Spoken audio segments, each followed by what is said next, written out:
Καλημέρα συνάδελφοι. Νομίζω επειδή βλέπω και κόσμο απ' έξω να μπαίνει σιγά σιγά, δεν υπάρχει όμως λόγος να το καθυστερήσουμε. Νομίζω θα έχουμε ικανό αριθμό. Αλλά αυτά που θα ακούσουμε από τον κύριο Κοντάκο νομίζω είναι τόσο χρήσιμα που θα λείψουν σε όσους λείψουν από εδώ. Κύριε Κοντάκο, γιατί πρέπει να μας μιλήσετε σήμερα? Θα μιλήσουμε για τους βασικούς δείκτες που πρέπει να ξέρει ένας φαρμακοποιός για το φαρμακείο και θα δούμε και τους τρόπους με τους οποίους μπορεί να το χρηματοδοτήσει. Ωραία. Περάστε, έχετε το λόγο. Καλημέρα και από μένα. Να ευχαριστήσω πάρα πολύ για την πρόσκληση το συνεταιρισμό Θεσσαλονίκης και να ευχηθώ καλή επιτυχία στο υπόλοιπο των εργασιών του συνεδρίου. Πράγματι, η χθεσινή ημέρα ήταν πάρα πολύ χρήσιμη, φώτισε πολλά θέματα και πολλά διαφορετικά θέματα, ξεκινώντας από τη φαρμακευτική κάναβη και τελειώνοντας με την τεχνητή νοημοσύνη. Πράγματα τα οποία θα τα βρούμε μπροστά μας τα επόμενα χρόνια. Πάμε να δούμε λοιπόν, να κάνουμε μια πολύ σύντομη αναδρομή το τι έχει γίνει τα προηγούμενα χρόνια. Είχαμε λοιπόν μια δεκαετή ουσιαστικά δημοσιονομική κρίση σε παγκόσμιο επίπεδο, το οποίο επηρέασε πάρα πολύ τις αλυσίδες εφοδιασμού, τα logistics, τα οποία είναι πιο ευρέως γνωστά, με αποτέλεσμα να έχουμε τεράστιες αυξήσεις και στις πρώτες ύλες, αλλά και στο τελικό προϊόν. Γιατί, ως γνωστόν, η Κίνα παράγει, η Αμερική καινοτομεί και η Ευρώπη ρυθμίζει. Κατά το απόφευγμα πρόσφατα της Προέδρου της Ευρωπαϊκής Επιτροπής. Είχαμε και ζήσαμε τον πόλεμο στην Ουκρανία με την ενεργειακή κρίση, πολύ υψηλές πληθωριστικές πιέσεις που πίεσαν το εισόδημα του καταναλωτή, ειδικά αυτούς οι οποίοι είχαν δάνεια.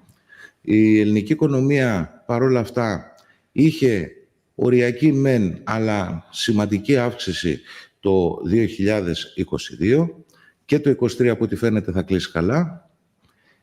Είχαμε πολύ έντονη, κάτι το οποίο φαντάζομαι θα το είδατε και εσείς στη δουλειά σας, σημαντική αύξηση του πλαστικού χρήματος έναντι των μετρητών. Στο ελληνικό φαρμακείο ήταν προ-κρίση στο 7% των εισπράξεων ενός φαρμακείου, τώρα είναι πλέον πάνω από το 50%.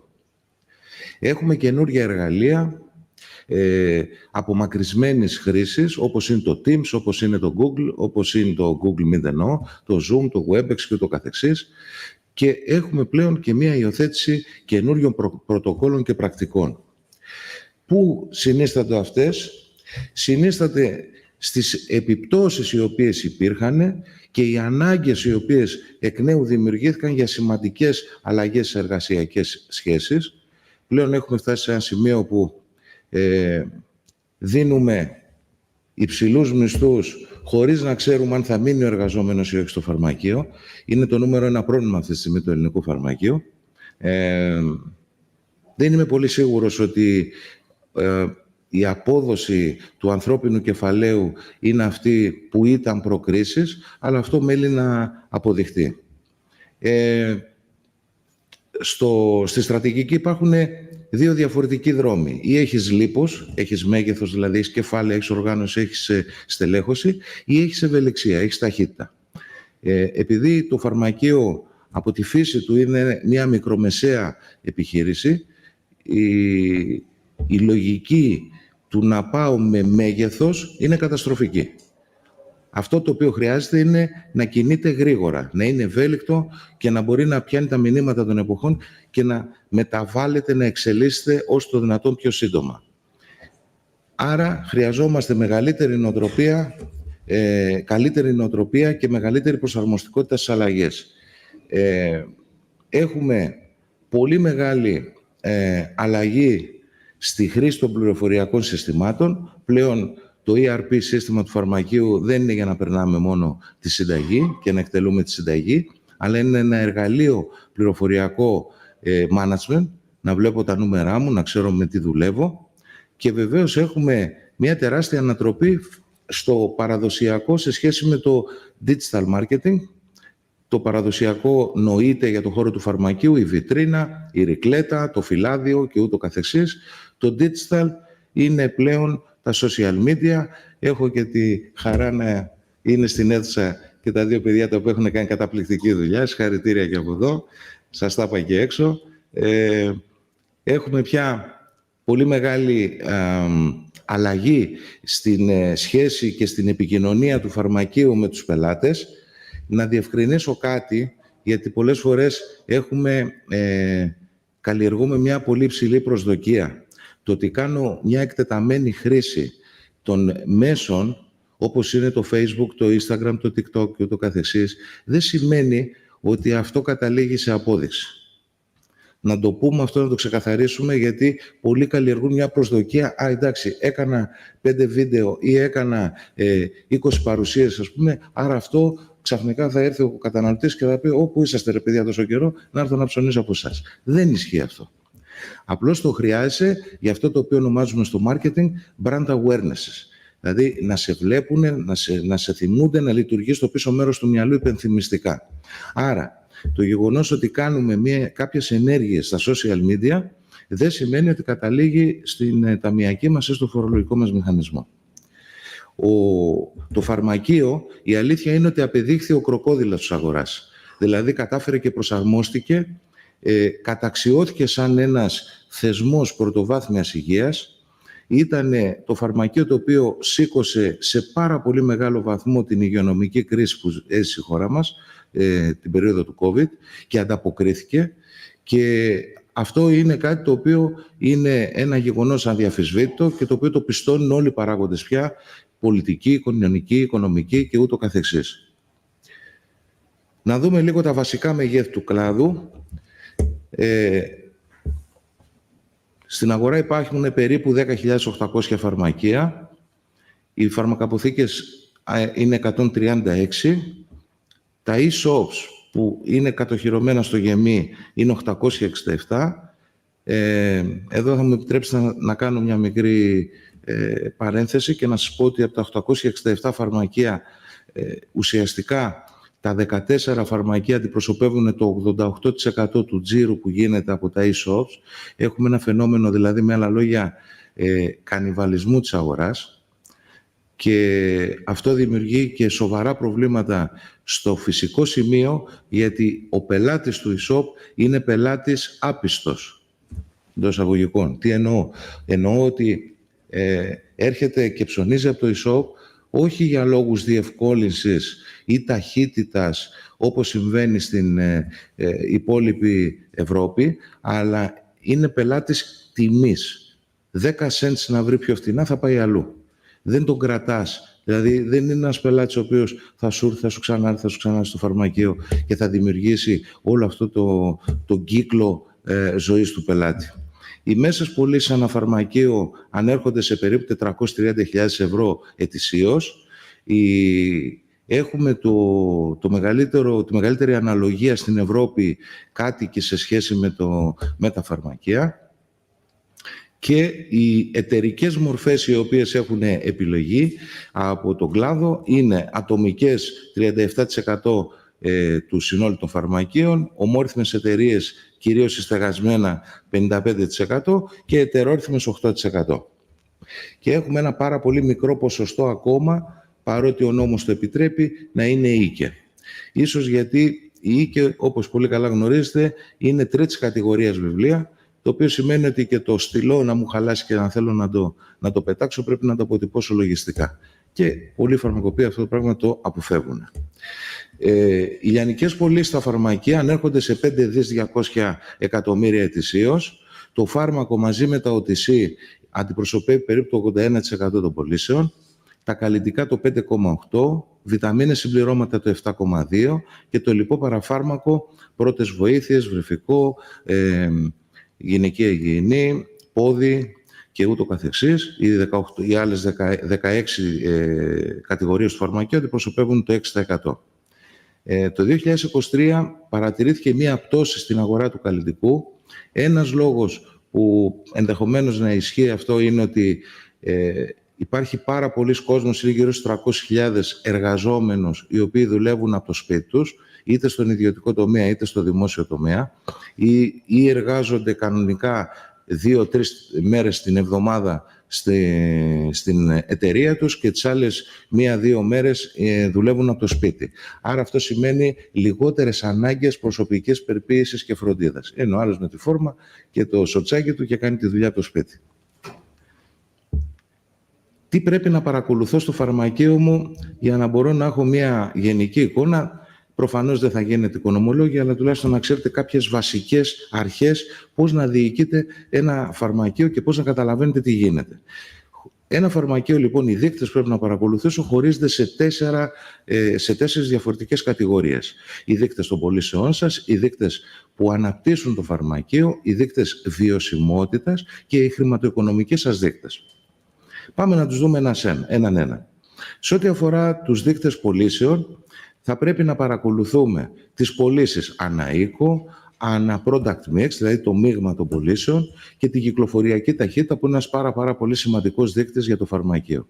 Σε ό,τι αφορά τους δείκτες ανάπτυξης, πρέπει να παρακολουθείτε τις συνταγές, να παρακολουθείτε το μεικτό κέρδος, το gross margin, το λειτουργικό κέρδος ή προφόρων και τόκων ή EBITDA, όπως είναι ευρέως γνωστό, και φυσικά το καθαρό κέρδος.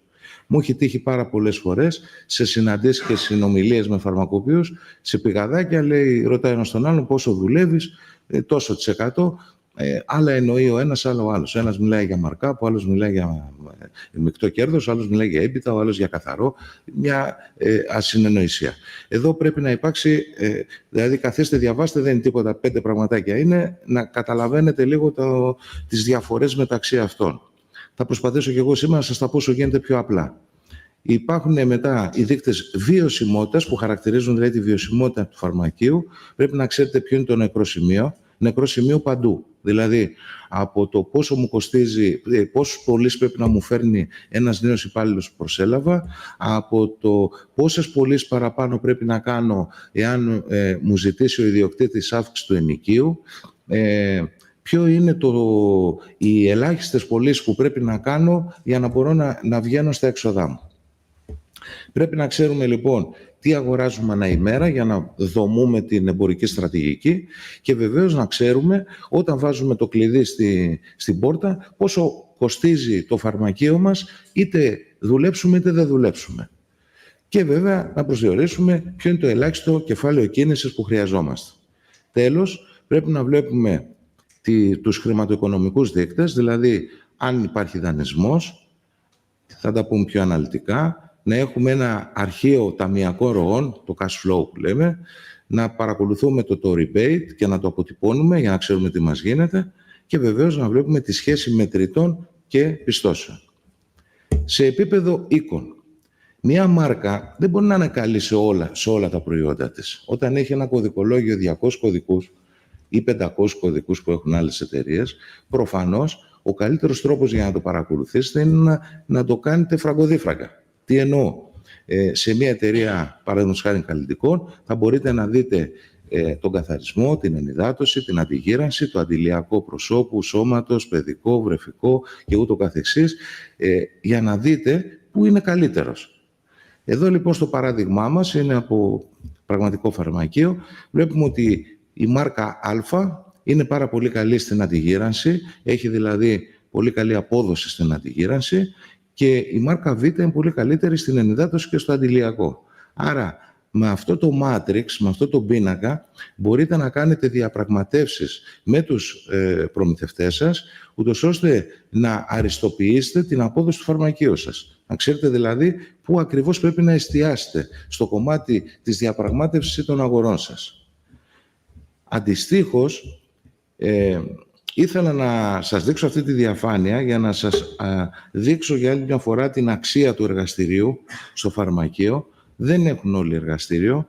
Το εργαστήριο δεν φέρνει τζίρους, φέρνει όμως πολύ μεγάλες αποδόσεις. Φέρνει πολύ μεγάλα κέρδη.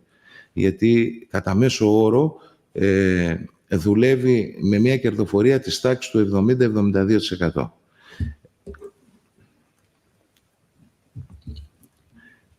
Πάμε τώρα στην κυκλοφοριακή ταχύτητα. Η κυκλοφοριακή ταχύτητα είναι ένας πολύ ουσιώδης δείκτης που πρέπει να το ξέρετε. Μπορείτε να τον παρακολουθήσετε στις δύο μεγάλες κατηγορίες φάρμακο-παραφάρμακο. Εάν όμως επιθυμείτε να κάνετε αυτό που λέμε drill down, δηλαδή να επεξεργαστείτε λίγο πιο βαθιά, να δείτε περισσότερο λεπτομερώς τα νούμερά σας. Μπορείτε να σπάσετε το φάρμακο σε υποκατηγορίες, παραδείγματος χάριν βήχας, πονόλαιμος κτλ. Και μπορείτε να σπάσετε το παραφάρμακο σε μεγάλες κατηγορίες, καλλιτικά, βιταμίνες, συμπληρώματα, βρεφανάπτυξη, στοματική υγιεινή και ούτω καθεξής, για να δείτε τη συμπεριφορά της κάθε υποκατηγορίας. Αυτό, η κυκλοφοριακή ταχύτητα είναι εύκολη, μια διαίρεση είναι. Διαιρώ τις πωλήσεις της εξεταζόμενης περίοδου, δηλαδή αν θέλω να δω ετήσια, βλέπω τις πωλήσεις όλου του έτους. Αν θέλω να δω σε ένα εποχιακό προϊόν, όπως είναι παραδείγματος χάρη το αντικουνουπικό ή το αντιλιακό, τότε το βλέπω με συντελεστή εξαμήνου. Δεν βάζω δηλαδή έτος, βάζω εξάμηνο, τρίμηνο και ούτω καθεξής. Η διαίρεση είναι οι πωλήσεις διά το στόκ που έχω εκείνη την περίοδο. Αυτό μου βγάζει ένα δείκτη. Αυτός ο δείκτης διαιρείται με το 12 αν είναι ένα προϊόν για όλο το έτος. Διαφορετικά, όπως σας είπα πριν, διαιρείται δια των 6 μηνών, 8 μηνών, όσο εσείς κρίνετε, και πολλαπλασιάζεται από 30. Άρα, στο παράδειγμά μας, εδώ έχουμε 60 μέρες κυκλοφοριακή ταχύτητα. Η κυκλοφοριακή ταχύτητα παίζει πολύ μεγάλο ρόλο και σε έναν άλλο δείκτη του φαρμακείου, ο οποίος ονομάζεται Return on Investment, δηλαδή απόδοση επένδυσης. Κάθε 1 ευρώ που βάζω, τι μου φέρνει πίσω. Το δεύτερο κομμάτι των δικτών ανάπτυξης πρέπει να γνωρίζετε τι πρέπει να παρακολουθείτε στις συνταγές. Συνταγές λοιπόν πρέπει να παρακολουθείτε 5 δείκτες, για να ξέρετε τι σας γίνεται. Καλό θα ήταν να γίνεται αυτό ανά μήνα και συγκεντρωτικά. Το πλήθος των συνταγών, για να το ελέγχετε σε σχέση με την περσινή ή την προπέρσινη περίοδο, την αξία των συνταγών, πόσα χρήματα αποτελεί η εισπράξη συμμετοχής του ετούμενου και να βλέπετε και ποια είναι η μέση αξία της συνταγής. Σε ένα φαρμακείο το οποίο δεν πουλάει ΦΙΚ, η μέση αξία συνταγής αυτή τη στιγμή σε πανελλαδικό επίπεδο είναι γύρω στα 21 ευρώ, 21,3 για την ακρίβεια. Άρα, αν έχετε λιγότερο από 21,3, σημαίνει ότι ο γιατρός γράφει πολύ γενώσιμο ή φοβάται να γράψει λίγο πιο ακριβά φάρμακα. Αν έχετε 27, 28, 30 ευρώ μέση αξία συνταγής, σημαίνει ότι έχετε παιδιατρικά, ψυχιατρικά φάρμακα που ανεβάζουν πάρα πολύ τη μέση αξία της συνταγής, αυτές οι δύο κατηγορίες, ή έχετε ΦΙΚ. Δηλώνω εντυπωσιασμένος ήδη. Να είστε καλά, κύριε Αγγελόπουλε. Λοιπόν, πάμε μετά να δούμε το μεικτό κέρδος. Το μεικτό κέρδος κυμαίνεται μεταξύ 25% και 27% στο ελληνικό φαρμακείο. Αυτό το νούμερο είναι μονοψήφιο εάν μιλάμε για e-shop, γιατί αναγκάζεται και πουλάει πάρα πολύ χαμηλά, κάνει πολύ μεγάλες εκπτώσεις. Θέλει πολύ μεγάλη προσοχή το μεικτό κέρδος. Γιατί το μεικτό κέρδος ουσιαστικά με πληροφορεί πόσο πολύ έντονο ανταγωνισμό έχω από το φαρμακείο μου ή από άλλα κανάλια. Το μεικτό κέρδος, λοιπόν, επειδή προσδιορίζεται ουσιαστικά από το στόκ, τις αγορές και τις πωλήσεις, πάμε να δούμε το κομμάτι των αγορών. Στις αγορές μπορεί να συμβεί. Υπερεκτίμησα τις δυνατότητές μου. Μπορώ να πουλήσω 1.000 αντιλιακά τη σεζόν και εγώ πήγα και αγόρασα 1.500 για να πάρω μια προσφορά. Με αποτέλεσμα, μου μείναν τα 500, τα οποία θα αποτελέσουν φυσικά βυθισμένο στόκ. Θα κάνω και μια υποσημείωση σε αυτό το σημείο και να πω το εξής. Όλοι εστιάζουμε στην πολύ καλή διαπραγμάτευση για να πάρουμε καλές τιμές στην αγορά. Λυπάμαι που θα το πω, λίγοι εστιάζουν, ωραία, τα πήρα φτηνά. Πώς θα τα πουλήσω? Δηλαδή, να εστιάσουμε στη λύση και όχι στο πρόβλημα. Το σημαντικό είναι να μπορέσω να τα πουλήσω. Ότι θα πετύχω μια καλή τιμή, θα το πετύχω. Είτε με τον αντιπρόσωπο, τον πολιτή της εταιρείας, είτε με το συνεταιρισμό μου, ο οποίος φροντίζει να έχει πάντα καλές τιμές για να μπορώ να ψωνίσω. Οκ. Το πήρα 10 cents, 20 cents φθηνότερα και άμα δεν μπορώ να το πουλήσω, δεν έχει κανένα νόημα. Κατά συνέπεια, πολύ μεγάλη προσοχή στην υπερεκτίμηση των δυνατοτήτων που έχουμε να πουλήσουμε. Αφού γραζόμαστε στις ανάγκες των πελατών μας. Να θυμίσω έτσι 1-2 ενδεικτικά περιστατικά τα οποία τα έχετε ζήσει όλοι. Να θυμίσω την Natura Siberica πριν από χρόνια, τα κορεάτικα που είναι τώρα λίγο της μοδός. Να θυμίσω το κόλαζεν, το τι είχε γίνει. Με κοιμάνα μου πήγε να το πάρει και την απέτρεψα τελευταία στιγμή. Γιατί όλοι οι φίλοι φαρμακοποιοί μου λέγανε δεν απορροφάτε, οπότε δεν έχει νόημα. Θυμάστε όμως τι είχε γίνει. Για να μην θυμηθώ παλαιότερες μεγαλειώδεις στιγμές του κλάδου, όπως εκείνα εκεί τα βραχιόλια με χαλκό, για τηλεσορροπία, να μην θυμίσω κάτι παπούτσια μπαλαρίνας και κάτι, τι να πω δηλαδή. Έχουν γίνει και πολλά λάθη. Θα μου πείτε, όποιος δουλεύει κάνει λάθη, όποιος δεν δουλεύει είναι αλάνθαστος, αλλά τα επισημαίνω έτσι χιουμοριστικά. Άρα, όταν λέμε αφού γραζόμαστε τις τιμές, τις τάσεις αγοράς, εννοούμε ότι πρέπει να έχουμε τα μάτια μας ανοιχτά. Παράδειγμα, το συζήταγα χθες με έναν συνάδελφό σας, φαίνεται ότι υπάρχει κόπωση αυτή την περίοδο στις πωλήσεις βιταμινών και συμπληρωμάτων. Ο λόγος είναι πάρα πολύ απλός. Δώσαμε πολύ βιταμίνη κατά τη διάρκεια του COVID, οπότε είναι πολύ φυσιολογικό να υπάρχει αυτή τη στιγμή μία κάμψη. Θα ξανάρθει. Σιγά σιγά θα ξανάρθει, γιατί αποτελεί μια πραγματική ανάγκη των ανθρώπων. Κατά συνέπεια, δεν έχει να κάνει, δεν είναι ένα προϊόν fashion, δεν είναι ένα προϊόν δηλαδή της περίοδου το οποίο θα κάνει το μπαμ σαν φωτοβολίδα και μετά από λίγο θα χαθεί. Δεύτερος παράγοντας που επηρεάζει το μεικτό κέρδος είναι πόσες παροχές κάνω. Τι εκπτώσεις κάνω στον τελικό καταναλωτή. Αυτό καλό θα είναι να φτιάξετε ένα Excel, να μπορείτε να παρακολουθείτε τις εκπτώσεις που δίνετε. Έχω διαπιστώσει πολλές φορές σε φαρμακοποιούς συνεργάτες ότι κάνουν έκπτωση επειδή κάνει αντίστοιχη έκπτωση και ο φίλος τους δίπλα ή στο από πίσω στενό, χωρίς να έχουν κάτσει να μετρήσουν τι σημαίνει αυτό στα νούμερά τους.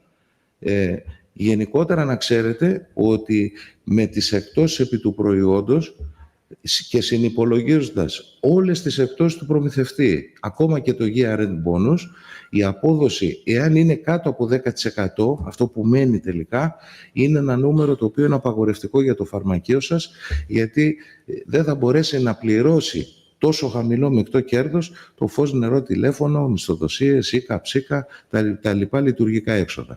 Άρα, φροντίστε τουλάχιστον να είσαστε εκεί στο 10%. Αν έχετε βυθισμένο στόκ, δηλαδή στόκ το οποίο δεν μπορείτε να το διώξετε μέσα σε μία περίοδο, πηγαίνετε ανάποδα. Δηλαδή πάρτε την τιμή εκτίμηση, βάλτε ένα 5% να πάρετε τα λεφτά σας πίσω. Έτσι. Τέλος, πρέπει να δούμε το κομμάτι των δώρων και των παροχών. Αυτό ποικίλει ανάλογα αν ο φαρμακοποιός διαθέτει κάρτα πελάτη, loyalty card ή όχι, και με ποιο τρόπο επικοινωνεί με τους πελάτες του, με SMS, με Viber, μέσω social, μέσω ηλεκτρονικού καταστήματος, με φυσικό τρόπο, με φυλάδιο, η πρόταση του φαρμακείου και ούτω καθεξής. Μεγάλη λίγο προσοχή στις παροχές των καρτών. Αν η εταιρεία, ο προμηθευτής έχει πρόμο από μόνο του, δηλαδή 1+1 δώρο στο δεύτερο προϊόν, 50% έκπτωση, μην κάνετε κι εσείς εξτρά έκπτωση. Δεν βγαίνει, στο τέλος της ημέρας δεν βγαίνει τίποτα. Πάμε να δούμε, όπως είπαμε και πριν, το μίξ των πωλήσεων. Αυτό αντιπροσωπεύει το μεικτό κέρδος. Υπάρχουν δύο τρόποι υπολογισμού του μεικτού κέρδους. Ο ένας τρόπος είναι ο λογιστικός, δηλαδή πωλήσεις μείον κόστος πολυθέντων. Το κόστος πολυθέντων είναι μια εξισοσούλα αρχικό στόκ συν αγορές μείον τελικό στόκ της περίοδου που θέλουμε να δούμε, είτε είναι έτος, είτε είναι εξάμηνο, είτε είναι μήνας. Για να επιτύχει απαιτούνται δύο πράγματα. Το πρώτο είναι να κάνουμε παραλαβή κάθε μέρα όλων των παραστατικών, ακόμα και αν είναι δελτίο αποστολής που μας στέλνει ο συνεταιρισμός. Το δελτίο αποστολής, όπως γνωρίζετε, δεν έχει αξίες, έχει όμως όγκο. Άρα εμείς θέλουμε να έχουμε καθαρή εικόνα στο φαρμακείο μας τι έχουμε στην αποθήκη μας. Δηλαδή, όταν λέμε ότι έχουμε ένα αμοξίλ 500, μας δείχνει το πρόγραμμά μας ότι έχουμε ένα αμοξίλ 500 και εμείς δεν το βλέπουμε στη συρταριέρα, πρέπει να είμαστε σίγουροι ότι κάπου υπάρχει και έχει παραπέσει ή κάποιος το έχει βάλει σε άλλη θέση. Αυτό σημαίνει αξία της πληροφορικής στην καθημερινότητά μου, στη δουλειά μου. Και ακόμα και αν πάρουμε ένα σαμπουάν ή ένα αφρόλυτρο για το σπίτι, πρέπει να το κόψουμε παραστατικό έστω και με 0,1 ευρώ. Έστω και με 0,1 ευρώ. Ο δεύτερος τρόπος προσδιορισμού του μεικτού κέρδους είναι πωλήσεις μείον κόστος πολυθέντων, όπου το κόστος πολυθέντων είναι τα τεμάχια, το πλήθος λέει των τεμαχίων, επί τιμές τιμή κτήσης. Για να πετύχει αυτό πρέπει να γίνεται κοστολόγηση σε όλα τα στάδια, δηλαδή και στα πλεονάσματα και στα ελλείμματα και στην εσωτερική διακίνηση. Όπως πολύ καλά γνωρίζετε, το στόκ δεν ανήκει στους πραγματικούς αριθμούς. Δεν υπάρχει η έννοια στη φύση, στον κόσμο, τον πραγματικό κόσμο του -1. Ή έχω κάτι ή δεν έχω κάτι. Άρα εδώ πρέπει να γίνεται μία καθημερινή εντός αγωγικών μάχη, ούτως ώστε να μην έχουμε αρνητικές τιμές σε προϊόντα, τα οποία τα έχουμε δανείσει είτε σε πελάτη είτε σε συνάδελφο. Να ξέρουμε ανά πάσα στιγμή τι μας γίνεται. Αφού αφαιρέσουμε τα έξοδα από το μεικτό κέρδος, αυτό που μας προκύπτει είναι το EBITDA. Το EBITDA στο ελληνικό φαρμακείο κυμαίνεται από 10 έως 15% κατά μέσο όρο. Συγγνώμη λίγο το προχώρησα πολύ μου φαίνεται.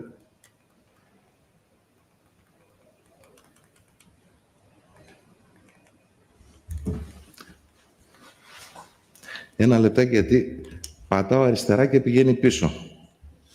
Να το φτιάξουμε ένα λεπτό.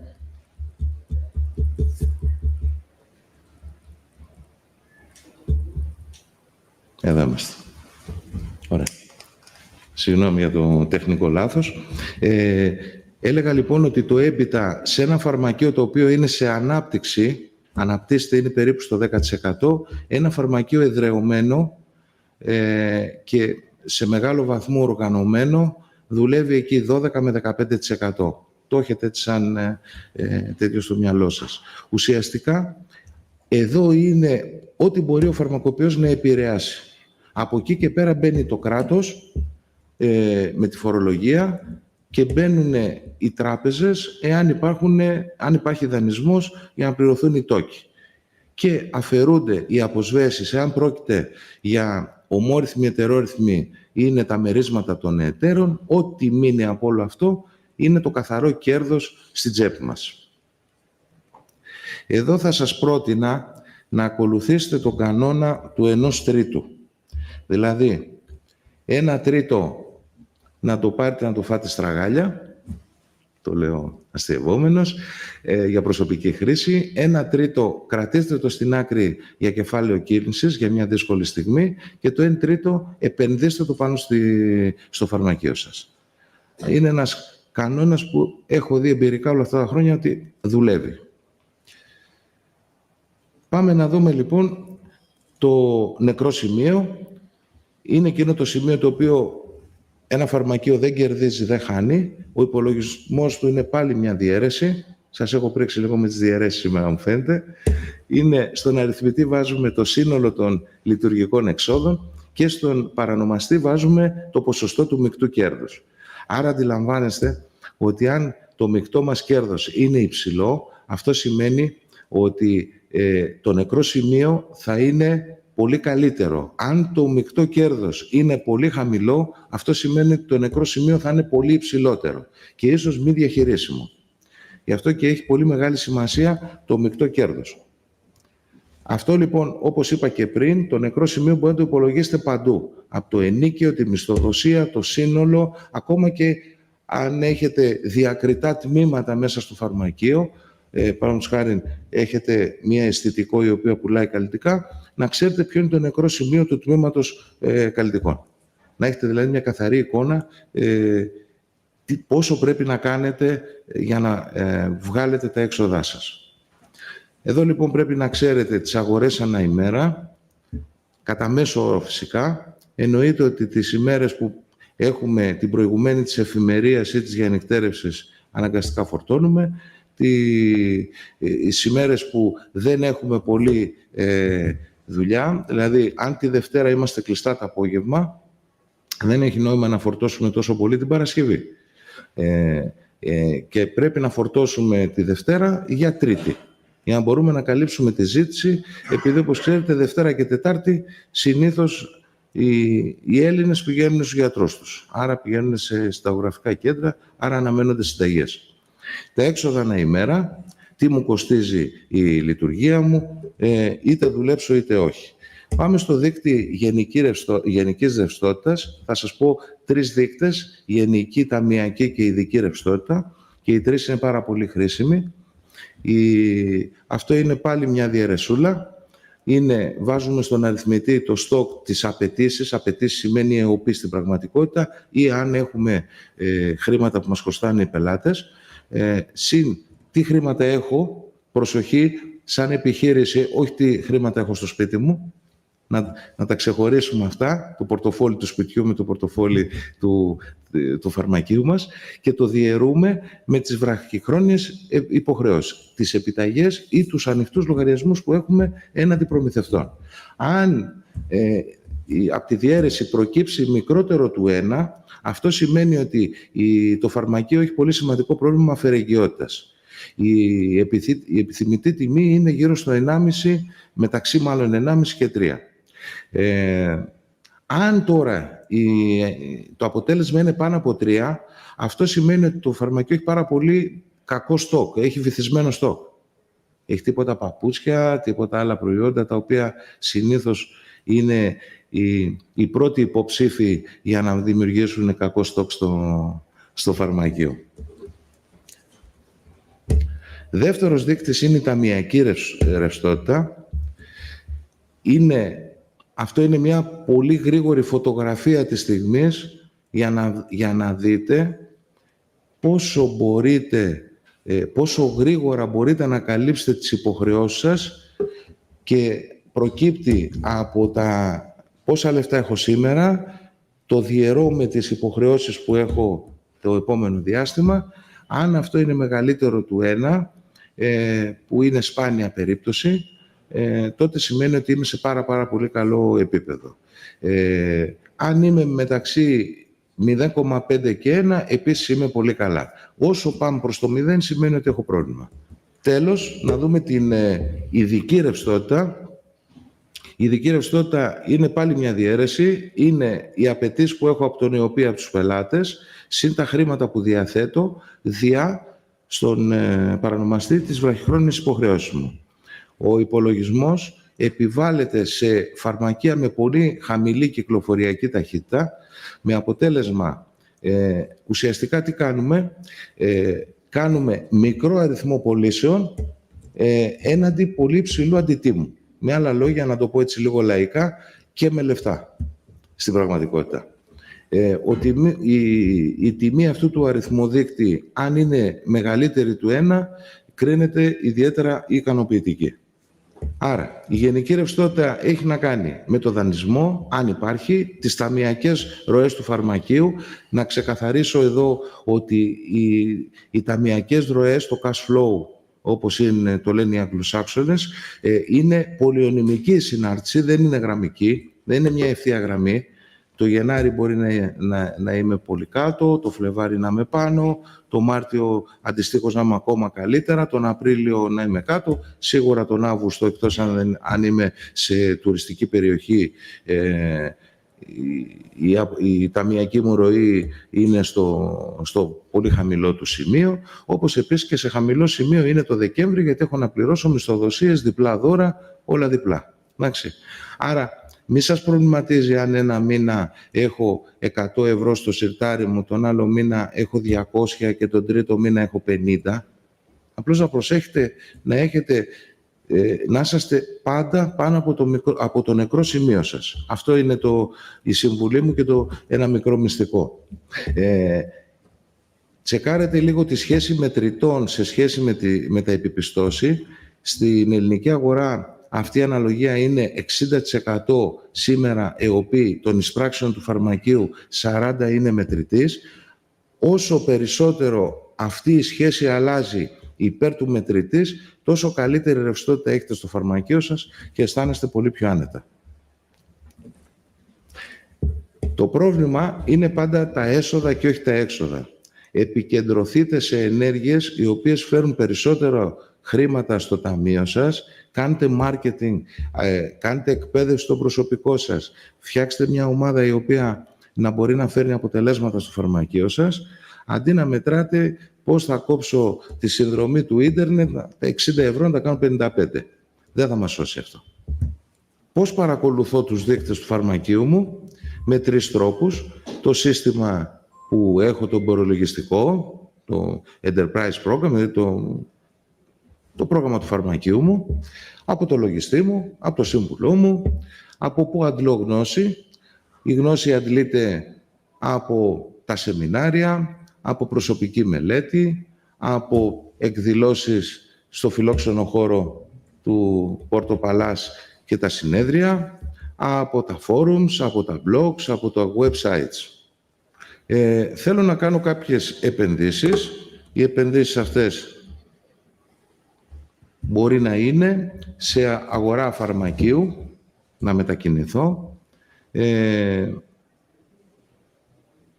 να κάνω ανακαίνιση, να αλλάξω την εμπορική αρχιτεκτονική του φαρμακείου μου. Αυτές είναι αποφάσεις οι οποίες δεν είναι πάντα εύκολες. Σε ό,τι αφορά την αγορά ακινήτου, αναμένεται σε περίπου 1,5 μήνα από τώρα να βγει το TEPIC 3 για όσους το είχαν μπει στο TEPIC 2 ή TEPIC 1 με επιδότηση επιτοκίου. Μπορείτε να πάρετε μέχρι 400.000 ευρώ κεφάλαια και μέσα στον Μάρτιο αναμένουμε το Ταμείο Εγκυοδοσίας με τη συμβολή της Ευρωπαϊκής Τράπεζας Επενδύσεων, ούτως ώστε να είναι φτηνό το χρήμα. Αν σήμερα πάτε σε δανεισμό, θα υπολογίσετε ένα επιτόκιο καλώς εχόντων των πραγμάτων γύρω στο 7,5%. Γιατί έχουν ανέβει τα επιτόκια στην Ευρωπαϊκή Ένωση και δεν υπάρχει κάτι καλύτερο. Οπότε, εάν κάποιος προτίθεται να κάνει κάποια επένδυση και χρειάζεται κεφάλαια, καλό θα ήταν μέσα στον επόμενο 1-1,5 μήνα θα έχουν βγει και τα 2 προγράμματα, να αξιοποιήσει αυτά τα 2 εργαλεία ρευστότητας. Δεν είναι επιδότηση, είναι χρηματοδότηση, δηλαδή είναι δάνειο. Αλλά στο overall σου βγαίνει περίπου γύρω στο 2-2,5% σου κοστίζει τελικά το χρήμα. Εδώ να κάνω και μια παρατήρηση, αν θέλετε, εκτός σημειώσεων. Το κόστος του χρήματος αυτή τη στιγμή είναι περίπου 0,75 το μήνα. Αν λοιπόν μου κάνει 2 μήνες πίστοση ο προμηθευτής μου, είναι σαν να μου δίνει 1,5% κόστος χρήματος. Αν μου δίνει 3 μήνες πίστοση, αυτό σημαίνει ότι μου δίνει 2,25. Αν μου δίνει 4 μήνες, λίγο δύσκολο, είναι σαν να μου παίρνω 3%. Άρα ζυγίστε το στη λήψη απόφασής σας και βάλτε και στην συνάρτηση τον παράγοντα κόστος χρήματος. Πόσο δηλαδή θα μου κόστησε αν πήγαινα να αγοράσω χρήμα από μία τράπεζα. Έχω την αίσθηση ότι πλέον η μόδα να κάνουμε κι εμείς ένα e-shop παρήλθε. Και παρήλθε γιατί σε συζητήσεις και σε ομιλίες και τα λοιπά όλοι έχουμε διαπιστώσει ότι η πλειοψηφία των φαρμακοποιών οι οποίοι μπήκαν δεν ανταποκρίθηκαν η αρχική στόχευση σε σχέση με τα αποτελέσματα. Αυτό είναι πολύ φυσιολογικό, γιατί πάντα σε μία αγορά, όταν είναι νέα αγορά, ο πρώτος που θα μπει θα έχει το μεγάλο το ζόρι, θα έχει όμως και τα μεγάλα τα ωφέλη. Ο τελευταίος που θα μπει, ναι μεν θα έχει το δρόμο έτοιμο, το μονοπάτι έτοιμο, αλλά εκεί πια δεν έχει αποδόσεις, γιατί μπήκε αργά. Το παιχνίδι, το λέω έτσι διαθλαστικά σαν έννοια, δεν είναι καθόλου παιχνίδι, με τα e-shop έχει, κατά την προσωπική μου άποψη, έχει τελειώσει. Αυτό που γίνεται είναι στρεβλό, για να λέμε και αλήθειες. Είναι πανευρωπαϊκό φαινόμενο 60 και 70% έκπτωση σε ένα e-shop. Ο καταναλωτής έχει την εντύπωση όταν πάει στο φυσικό σημείο ότι με κλέβει. Πώς γίνεται να παίρνω εγώ την τάδε μάρκα από το ίντερνετ με 50 και 60% κενά. Βέβαια, εναρμονίστηκε ένα μεγάλο μέρος της αγοράς με τον νόμο ο οποίος πέρυσι τον Απρίλιο πέρασε η κυβέρνηση, όπου απαγόρευσε στην πραγματικότητα αρχική τιμή μείον τόσο της εκατό έκπτωση τελική τιμή. Αυτό πλέον απαγορεύεται και η αφορμή ήρθε λόγω του Black Friday και με τα πρόστιμα. Να ξέρετε ότι στο κανάλι του φαρμακείου τα πρόστιμα που βεβαιώθηκαν ήταν 185.000 ευρώ και τα πλήρωσαν 4 e-shops λόγω παράβασης της νομοθεσίας. Δεν το λέω για να δημιουργήσω φόβο. Το λέω γιατί το e-shop πρέπει να έχει συγκεκριμένη στρατηγική, μελετήστε το καλά. Είναι σαν να ιδρύεται ένα δεύτερο φαρμακείο. Αυτό θα έχετε στο μυαλό σας. Το οποίο τι σημαίνει? Σημαίνει ότι θα πρέπει να δείτε θέματα πληροφορικής, οργάνωσης, αποθεμάτων, πώλησης. Μπαίνω σε μια αγορά την οποία οι περισσότεροι δεν την ξέρουμε. Δεν είμαστε friendly users πληροφορικής. Από την άλλη μεριά πρέπει το σημείο μας να διαθέτει κατ' ελάχιστον 3 θέσεις πάρκινγκ. Αν δεν υπάρχουν αυτές οι προϋποθέσεις ή να είναι, δεν μιλάω για τη Θεσσαλονίκη, περισσότερο αυτό το λέω για την Αθήνα, να είμαι πολύ κοντά σε στάση μετρό ή τρένου.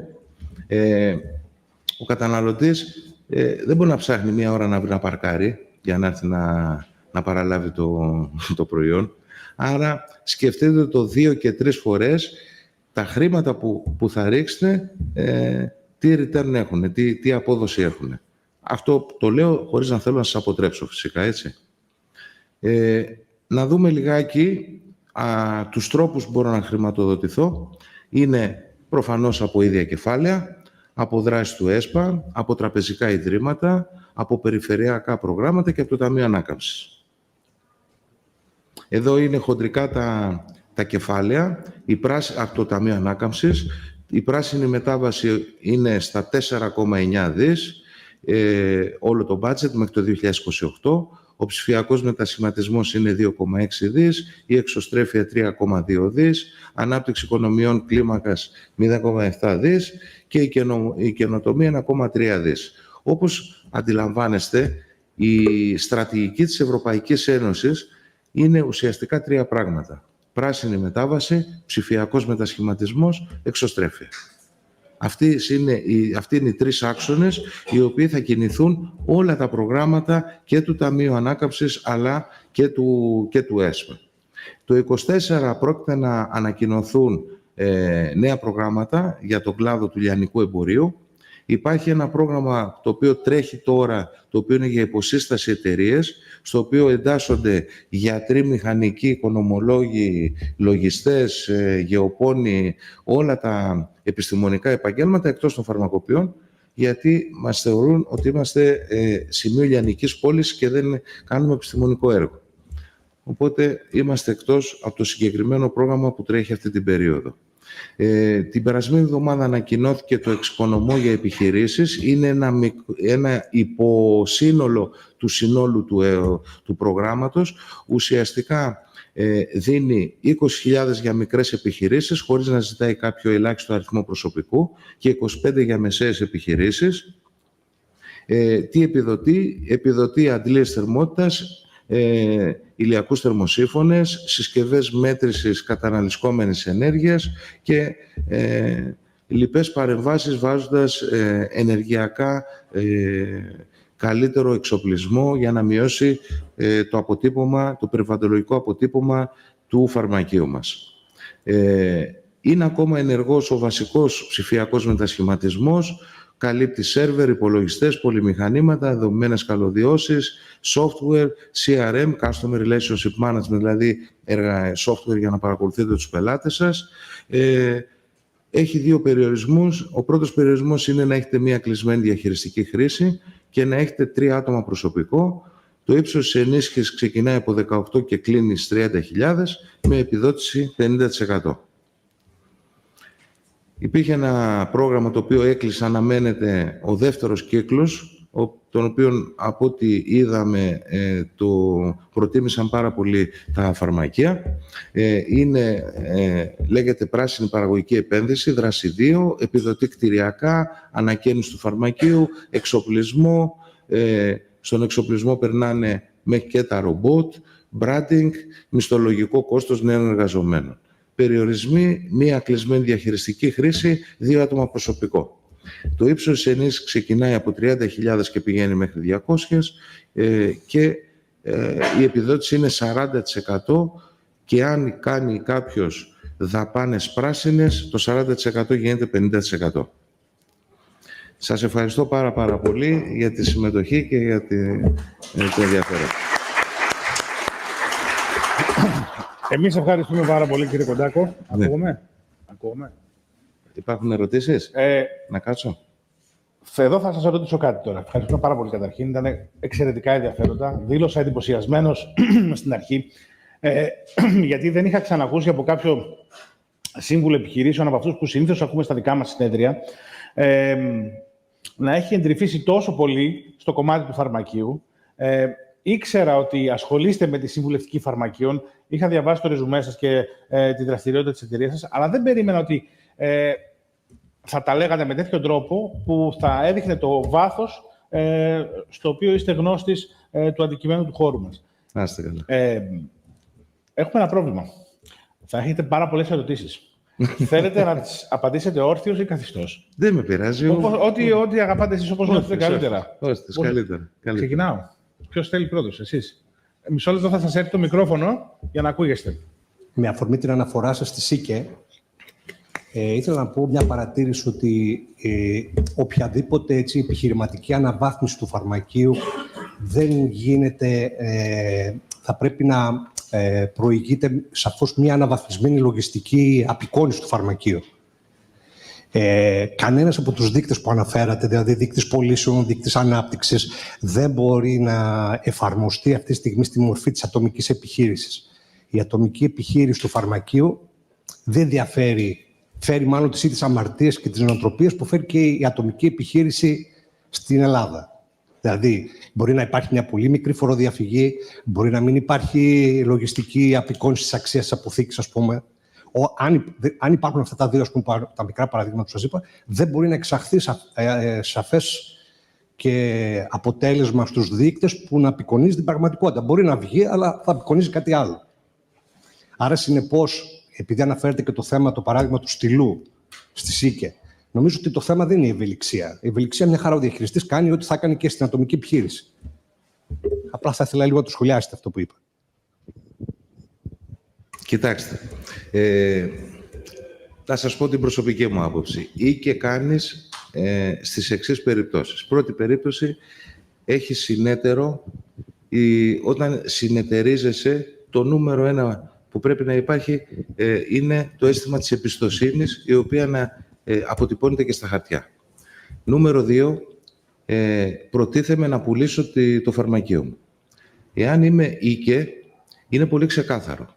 Εάν είμαι ατομική, ομόρυθμη, ετερορυθμή και β' κατηγορίας, ο υποψήφιος αγοραστής μπορεί να επικαλεστεί ότι καλά μου τα λες, αλλά αμφισβητώ τα νούμερα που μου δείχνεις. Ό,τι θες μου λες σε πωλήσεις, ό,τι θες μου λες σε στόκ, ό,τι θες μου λες. Το μόνο που θα είναι σωστό θα είναι οι αγορές, το οποίο είναι τιμολόγια μη μαχητά. Και ο ΕΟΠΗ βεβαίως, ναι. Λοιπόν, κατά συνέπεια,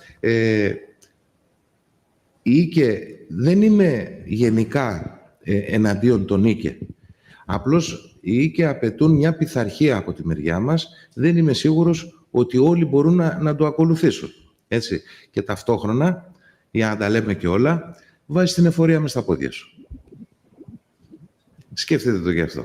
Γιατί τα τρίτης κατηγορίας βιβλία, όπως είναι η ΙΚΕ, το πρώτο πράγμα που θα γίνει σε έναν έλεγχο, και ξέρετε πάρα πολύ καλά ότι το τελευταίο τετράμινο έχουν ενταθεί οι έλεγχοι στα φαρμακεία, έτσι, και λογικό, γιατί τα φαρμακεία Ήταν από τις ελάχιστες επιχειρήσεις που δούλεψαν μέσα στην κρίση, οπότε έχετε τώρα η εφορία και σου λέει από πού θα τα πάρω, από αυτόν που έβγαλε. Θα πάρε τον μπαράκι που ήταν κλειστό. Άσχετα αν εκεί γίνεται 90% φοροδιαφυγή ή φοροαποφυγή. Για να επανέλθω στο ερώτημά σας. Ναι, καμία αντίρρηση, αλλά λάβετε υπόψη σας ότι στην ΝΙΚΕ ελέγχεται το ΦΠΑ και το ταμείο. Αν δηλαδή το ταμείο είναι 10.001 ευρώ και έρθει η εφορία σε έκτακτο έλεγχο και βρει 10.002 ευρώ ή 10.000 ή 9.999, το πρόστιμο είναι το ίδιο. Οπότε θα συμπεριλάβετε στη σκέψη σας και στην πιθανή απόφασή σας και αυτό τον παράγοντα. Εγώ απλά το ανέφερα και ως αλλαγή της νοοτροπίας σε ό,τι αφορά το επιχειρήν. Δηλαδή, είναι άλλο να έχουμε ένα τρεχαλατζή λογιστή, ο οποίος ανάμεσα στα pass, fuel pass, ασχολείται και με το φαρμακείο, και άλλο να έχεις μια λογιστική παρακολούθηση που είναι πιο αναβαθμισμένη και έχεις 100% ξέρεις ακόμα και το τελευταίο ευρώ που είπατε που πήγε. Έτσι είναι, αλλά δεν είναι για όλους. Δηλαδή, δεν μπορούν να ακολουθήσουν όλοι σε αυτό το κομμάτι. Ναι, είναι θέμα τζίρου περισσότερο, γιατί και το λογιστικό κόστος είναι μεγάλο αυτό. Ναι. Ισχύει. Άλλος κάποια ερώτηση? Ακόμα και εγώ που είμαι δηλαδή άρρωστος με το θέμα, έχω σκεφτεί πολλές φορές να μετατρέψω την ομόρυθμη που έχω σε οίκε, αλλά δεν προχωρώ, διότι βλέπω τα προαπαιτούμενα και ξέρω ότι ενώ έχω όλη την καλή διάθεση να τα υποστηρίξω, δεν είναι τόσο εύκολο να τα καταφέρω. Βλέπω συνεχώς παράγοντες οι οποίοι με αποτρέπουν. Και φυσικά ο ένας παράγοντας, ο πιο σημαντικότερος, είναι ότι βάζω την εφορία μέσα στα πόδια μου στην κυριολεξία. Εγώ θα ήθελα να κάνω μια ερώτηση για το κόστος του χρήματος που είπατε νωρίτερα. Ναι. Είπατε ότι είναι 0,7%. 0,75 το μήνα. 0,75 το μήνα. Και κάνατε μια ανάλυση σχετικά με τις πιστώσεις που παίρνουν από τους προμηθευτές, που δεν είμαι σίγουρος ότι έγινε κατανοητή απόλυτα. Θα ήθελα λίγο να τα ξαναδώσετε λίγο πιο αναλυτικά. Δηλαδή, κόστος χρήματος 0,75. Εννοούμε ότι η παροχή της πίστοσης από τον προμηθευτή μας αυξάνει την έκπτωση που έχουμε πάνω στο προϊόν ή τη μειώνει? Πολύ ωραία ερώτηση. Να πούμε λοιπόν κάτι. Στην πραγματικότητα, ένα φαρμακείο έχει 3 πηγές. Η μία πηγή είναι τα ίδια κεφάλαια, η άλλη είναι τραπεζικός δανεισμός. Το τρίτο, το οποίο το υπενήχθηκα, αλλά τώρα μου αρέσει που το λέτε για να το πούμε έτσι πιο καθαρά, είναι ο προμηθευτής. Mm-hmm. Ο προμηθευτής, από τον προμηθευτή αντλώ κεφάλαια. Έτσι. Αν λοιπόν ο προμηθευτής μου κάνει 2 μήνες πίστοση, άρα είναι στην πραγματικότητα σαν να μου έχει δώσει 1,5% σε κέρδος επί του κεφαλαίου. Γιατί το λέω αυτό? Γιατί δεν είναι μόνο το εργατικό κόστος, το κόστος ενοικίων, το κόστος φώτα, νερά, τηλέφωνα, το κόστος λογιστή κτλ. Υπάρχει και κόστος χρήματος. Αυτή τη διάσταση ήθελα σήμερα να τονίσω και χαίρομαι που το αναδείξατε, γιατί το χρήμα έχει κόστος. Σαφέστατα. Έχει κόστος και όταν το δανείζεσαι, έχει κόστος και όταν ψωνίζεις, έχει κόστος και όταν αγοράζεις, σαφώς. Αλλά αυτό που νομίζω εμείς οι φαρμακοποιοί έχουμε μείνει πάρα πολύ πίσω είναι τα πρώτα 2 που είπα. Δηλαδή δεν μπορούμε να αντιληφθούμε εύκολα το κόστος χρήματος ακόμα και στην πιο απλή συναλλαγή με έναν προμηθευτή μας, είτε σε επίπεδο εκπτώσεων, είτε σε επίπεδο εύρους πιστώσεων. Αυτά είναι που, κατά τη γνώμη μου, εμποδίζουν το μέσο ελληνικό φαρμακείο να απέχει παρασάγκας από την κερδοφορία που θα του άξιζε. Ναι. Γνώμη μου. Δεν ξέρω αν έχετε να κάνετε κάποιο σχόλιο πάνω σε αυτό. Όχι, έχετε απόλυτο δίκιο. Συμφωνώ απόλυτα μαζί σας. Είναι ένα σημείο το οποίο δεν το έχουμε δει ακόμα. Ίσως γιατί στο παρελθόν δεν χρειάστηκε. Τώρα που πλέον τα πράγματα έχει παρέλθει η εποχή του «έλα μωρέ, δεν πειράζει, έχω δουλειά», έχει τελειώσει αυτό. Τώρα είναι χαρτί και στυλό, για την ακρίβεια κομπιούτερ και ποντίκι, να είμαστε πιο ψηφιοποιημένοι. Πρέπει να παρακολουθούμε τα πάντα και να έχουμε γνώση των πάντων. Αν όχι εμείς, οι συνεργάτες μας. Yeah. Εμείς να έχουμε μια υποπτική εικόνα, δηλαδή, αυτό εννοώ. Το καταλαβαίνω. Υπάρχει κάποιος που θέλει να ρωτήσει κάτι πάνω σε αυτά που είπαμε τώρα με τον κύριο Κοντάκο. Θα είμαι πολύ ειλικρινής. Θέλω να κάνω εγώ ερωτήσεις. Δεν σας ενοχλεί. Επίσης, θα συνεχίσω να είμαι ειλικρινής, λέγοντας ότι έχουμε ένα πολύ σοβαρό πρόβλημα με τον επόμενο ομιλητή, ο οποίος λόγω ενός ατυχές γεγονότος εμποδίστηκε η μετάβασή του εδώ ανεπιστρεπτή. Οπότε έχουμε πολυτέλεια χρόνου. Οπότε θα ήθελα να κάνω 2 ερωτήσεις, τις οποίες τις έχω πάντα στο μυαλό μου. Έχω προσπαθήσει να απευθυνθώ σε εταιρεία συμβούλων. Ο μεγαλύτερος παράγοντας που με έκανε να στρίψω προς τα πίσω, να γυρίσω 180 μοίρες προς τα πίσω, ήταν ότι έπρεπε να δαπανίσω πάρα πολύ χρόνο για να δώσω στους συμβούλους αυτούς να καταλάβουν το πώς δουλεύει ένα φαρμακείο, διότι από ό,τι κατάλαβα δεν έχουν εικόνα, γιατί ελάχιστα είναι τα φαρμακεία που απευθύνονται σε συμβουλευτική. Εσείς, από τη δική σας εμπειρία, προφανώς έχετε αρκετά φαρμακεία πελάτες και τα έχετε και αρκετά χρόνια, έτσι δεν είναι? Είναι φέτος 24 χρόνια και έχω συνεργαστεί μέχρι στιγμής με 900 περίπου φαρμακεία σε όλη την Ελλάδα. Μάλιστα. Αυτή τη στιγμή έχω 44 φαρμακεία στο γραφείο. Ωραία.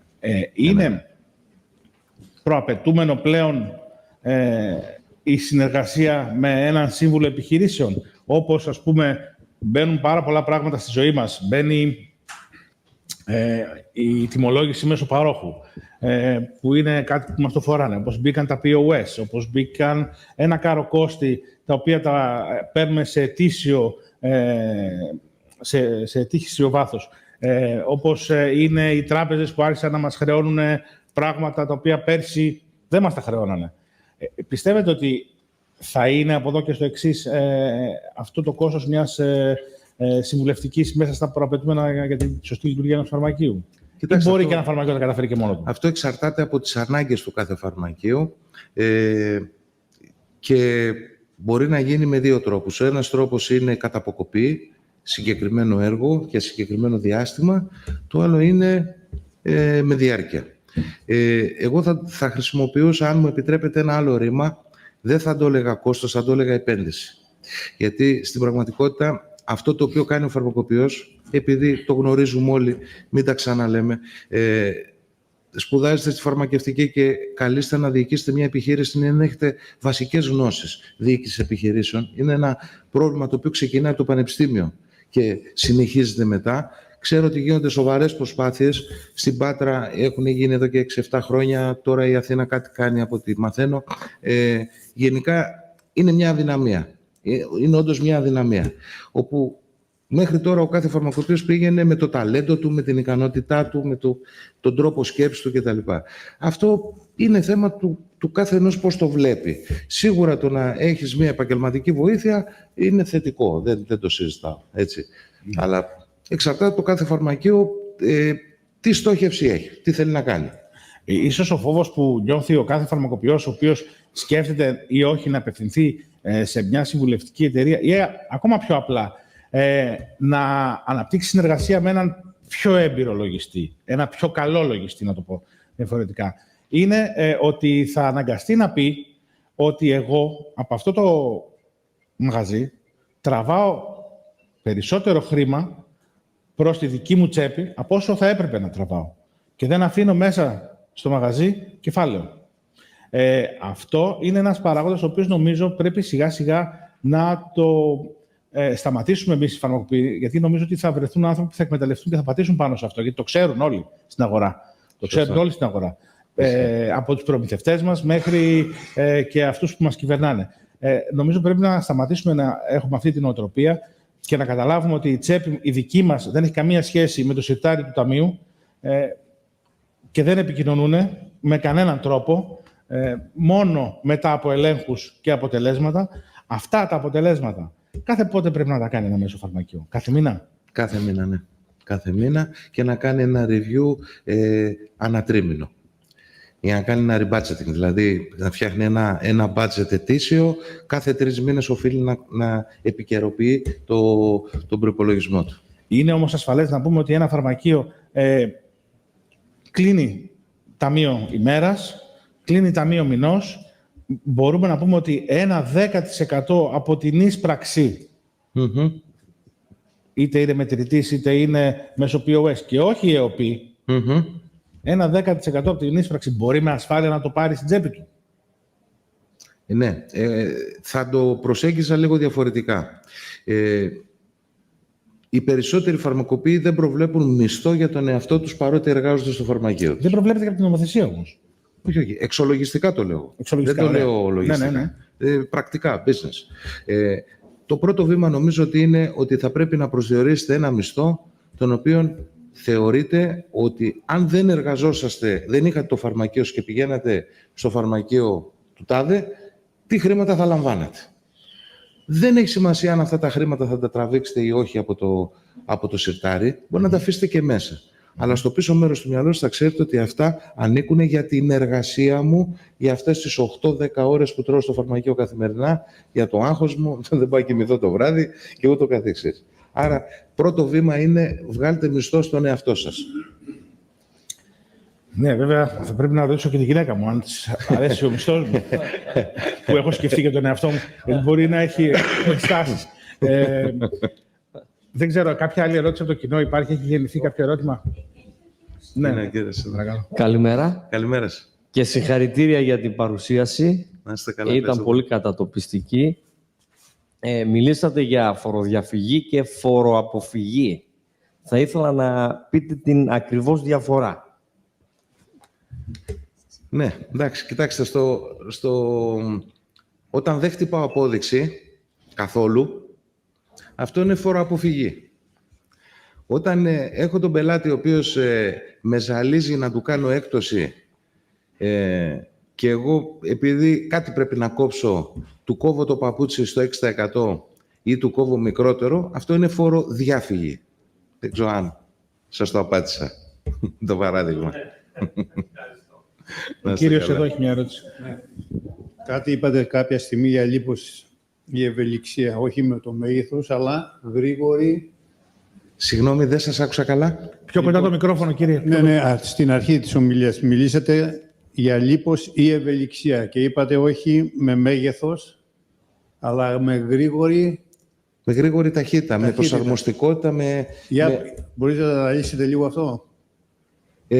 Αυτό που είπα είναι ότι στη στρατηγική υπάρχουν δύο δρόμοι. Ο ένας δρόμος είναι η λογική του ελέφαντα, δηλαδή έχω λίπος, έχω μέγεθος, το κάνει ξέρω εγώ η Vodafone, το κάνει η Κοσμοτέ, το κάνει μια πολύ μεγάλη εταιρεία, η οποία έχει κεφάλαια, έχει στελέχωση, έχει ανθρώπους δηλαδή, έχει συστήματα, έχει οργάνωση πολύ ψηλού επίπεδου, είναι πολυεθνικές εταιρείες, έχουν δηλαδή τεχνογνωσία που παίρνουν και από άλλες χώρες ανά τον κόσμο και ούτω καθεξής. Και έχουμε μια μικρομεσαία επιχείρηση. Αν η μικρομεσαία επιχείρηση λειτουργήσει όπως δουλεύουν οι πολυεθνικές, θα καταρρεύσει σε 2 μήνες. Οι πολυεθνικές πώς δουλεύουν? Στέλνω ένα mail στο συνάδελφο που είναι στο δεύτερο όροφο, ο συνάδελφος θα το δει μετά από 2 μέρες, θα το στείλει στον προϊστάμενο του προϊσταμένου, του διευθυντή, του manager, του director, σε 3 μήνες. Οι μικρομεσαίες επιχειρήσεις έχουν το μεγάλο πλεονέκτημα, κάνουμε meeting τώρα, στις 12 η ώρα και 12 και 1 εφαρμόζουμε. Στην πολυεθνική ή στη μεγάλη την εταιρεία θα πάρθει απόφαση στις 12 και θα εφαρμοστεί μετά από 3 μήνες, υπό ΚΣ. Μην λειτουργείτε δηλαδή αρτηριοσκληρωτικά, αφήστε την τέτοια να κυλήσει. Αυτό ήταν το μήνυμα. Κάποια άλλη ερώτηση? Και το λέω αυτό, συγγνώμη κιόλας, το λέω αυτό γιατί ακούω και πολλούς συναδέλφους μου, ειδικά όταν μιλάνε για το προσωπικό, κάνε αυτό, κάνε εκείνο, κάνε το άλλο. Ξεχνάμε όλοι ότι στο φαρμακείο είμαστε ώμο με ώμο με τους εργαζόμενους 50 φορές την ημέρα. Δηλαδή, πολύ ωραία η θεωρία, αλλά να έχει και μία αγίωση στην πραγματικότητα. Αυτό είναι ένα άλλο θέμα. Ναι. Δεν είναι εύκολο. Δεν είναι εύκολο. Θέλεις, Μανώλη, να ρωτήσεις κάτι να... Για τους υπαλλήλους ήθελα να πω ότι θα πρέπει να τους προσέχουμε. Πάρε λίγο. Θα πρέπει να τους προσέχουμε τους υπαλλήλους, Διότι εάν είναι φιλότιμοι και αυτοί, μας βοηθάνε πάρα πολύ στην κερδοφορία και σε όλα. Εάν τους έχουμε υπό καθεστώς δουλείας, δεν θα κάνουν αυτό που πρέπει. Θα κάνουν τόσο όσο είναι το επιπλέον, δεν θα το κάνει κανένας. Ναι. Οπότε φτάνουμε σε σημείο που θα χάνουμε λεφτά από τους υπαλλήλους. Ναι, καταλαβαίνω τι θες να πεις. Εγώ έφτασα σε σημείο πολύ πρόσφατα να έρθω σε μια πολύ δύσκολη θέση, όπου λέω δεν γίνεται να φορτώνω το προσωπικό του φαρμακείου με αυτά τα ζητήματα. Δεν είναι καταρτισμένο ούτως ή άλλως. Ούτως ή άλλως. Για τη δουλειά που κάνει, την οποία τους την έμαθα εγώ. Όχι να ασχολείται και με λογιστικά κτλ. Και να μπορεί να κατανοήσει. Έφτασα σε σημείο να πω, και ακόμα και το σκέφτομαι και θέλω και τη γνώμη σας σε αυτό, ότι τελικά αυτό που χρειάζεται σε ένα φαρμακείο, εγώ δεν έχω κανένα πολύ μεγάλο φαρμακείο, ένα μέσο φαρμακείο, ακριβώς στη μέση είμαι. Λοιπόν, έφτασα σε σημείο να πω ότι χρειάζομαι ένα άτομο του προσωπικού μου να έχει πτυχίο λογιστικής. Για να μπορώ και εγώ να ανταπεξέλθω καλύτερα, για να μπορέσει να λειτουργήσει καλύτερα και η επιχείρηση. Δεν συνηθίζεται στα φαρμακεία να προσλαμβάνουμε λογιστές. Όχι, αλλά προσλαμβάνουμε back office. Θα σας το εξηγήσω. Ναι. Τι εννοείτε, δηλαδή, back office? Πλέον τα φαρμακεία, ακριβώς επειδή έχουν αυτή την πολυπλοκότητα που δεν υπήρχε στο παρελθόν, ήταν πολύ απλά τα πράγματα, όταν είχαμε μια αναλογία 95-97% φάρμακο και 3 με 5% να πουλήσουμε για καμιά πεπανθόλ, για καμιά πιπίλα, εκεί τα πράγματα ήταν πολύ εύκολα. Τώρα πια, όταν μεσοσταθμικά η αναλογία είναι 80-20 και στα αστικά κέντρα είναι 75-25, αναλογία φαρμάκου παραφαρμάκου, αυτό σημαίνει ότι θα πρέπει να είμαστε πάρα πολύ προσεκτικοί στο θέμα της διαχείρισης του προσωπικού και στο θέμα των ρόλων του προσωπικού. Να υπενθυμίσω ή να επισημάνω για όσους δεν το γνωρίζουν ότι μέσα στο COVID, στο σύνολο της χώρας, απασχολούνται περίπου 18.000 άτομα. Την περίοδο του COVID υπήρξαν 3.000 ανεμβολίαστοι υπάλληλοι φαρμακείων, οι οποίοι έφυγαν από το χώρο. Στην περίοδο εκείνης της τρέλας που τη ζήσατε όλοι σας, όποιον έβρισκες μπροστά σου, που λέει ο λόγος, δεν το κάνω ακραίο, τον έπαιρνε στο φαρμακείο. Ανέβηκαν πάρα πολύ οι μισθοί, ανέβηκαν πάρα πολύ τα έξοδα, χωρίς αυτό ταυτόχρονα να σημαίνει και ανάλογη αύξηση των εσόδων. Είδατε το 23, το μέσο φαρμακείο έχασε περίπου 75-80.000 ευρώ σε καθαρή κερδοφορία λόγω του ότι δεν έγιναν τα εμβόλια που γίνανε το 22. Και τα ράπιντ εννοείται. Ναι, για τα ράπιντ. Εντάξει. Δεν λέω για τις μη πληρωμένες υπηρεσίες όπως είναι τα ραντεβού κτλ. Λέω για αυτά τα οποία υπήρχε έσοδο.